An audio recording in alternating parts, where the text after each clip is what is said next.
ज्येष्ठ पत्रकार बबन वाळके अनंतात विलीन.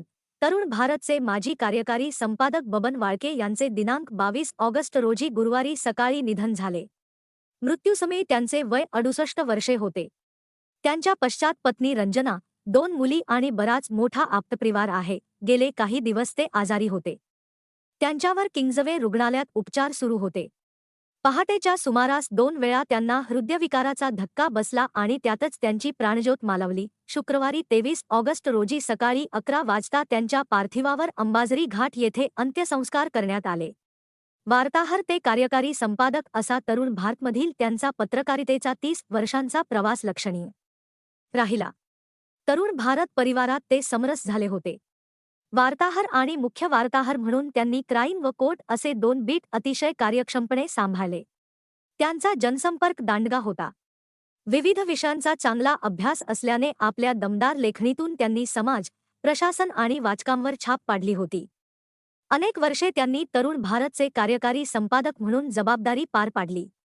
तरुण भारतच्या वाटचालीत त्यांचे योगदान मोलाचे आहे. अनेक वर्षे त्यांनी नागपूर श्रमिक पत्रकार संघाचे अध्यक्ष व सरचिटणीस म्हणून जबाबदारी सांभाळली. अन्यायाविरुद्ध लढणारा पत्रकार म्हणून त्यांची ओळख होती. पत्रकारावर तसेच गैरपत्रकारावर होत असलेल्या अन्याय विरोधात बबन वाळके अखेरपर्यंत लढत राहिले. वेळप्रसंगी व्यवस्थापनाशी लढताना त्यांनी आपल्या नोकरीचाही विचार केला नाही. अन्यायग्रस्त पत्रकाराची बाजू ते खंबीरपणे मांडायचे. त्यामुळे बबन वाळके हे एक लढवया पत्रकार म्हणून नागपूरच्या वृत्तपत्र सृष्टीत परिचित होते.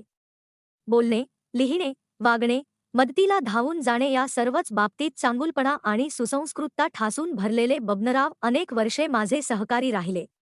इतका चांगला माणूस मी पत्रकारितेत दुसरा पाहिल्याचे आठवत नसल्याची प्रतिक्रिया ज्येष्ठ पत्रकार विनोद देशमुख यांनी व्यक्त केली. आता आपण प्रत्यक्ष पाहूया अन्यायग्रस्त पत्रकारांच्या आंदोलनात बबन वाळके आपली प्रखर भूमिका व्यक्त करताना. पत्रकारांच्या अशा अनेक आंदोलनात भाग घेत अनेक पत्रकारांना त्यांनी न्याय मिळवून दिला. आपल्याला मी आधी सांगू इच्छितो की संप हा सर्वात शेवटचा उपाय असतो. यापूर्वी आम्ही अप्पर कामगार आयुक्तांच्या कार्यालयामध्ये अनेक बैठकी झाल्या, परंतु त्यातून काही तोडगा निघाला नाही. आमची मागणी एवढीच आहे की केंद्र सरकारनं न्यायमूर्ती मणिसाना सिंग यांचं जे वेतन मंडळ नेमलेलं होतं, त्या वेतन मंडळाने केलेल्या शिफारसीनुसार त्यांना वेतन मिळावे, भत्ते मिळावे आणि त्यांना ज्या काही सोयी सवलती आहेत त्या मिळाव्यात. ईटी न्यूज व एव्हरी टाइम न्यूज लाईव्ह पोर्टलच्या वतीने बबन वाळके यांना भावपूर्ण श्रद्धांजली.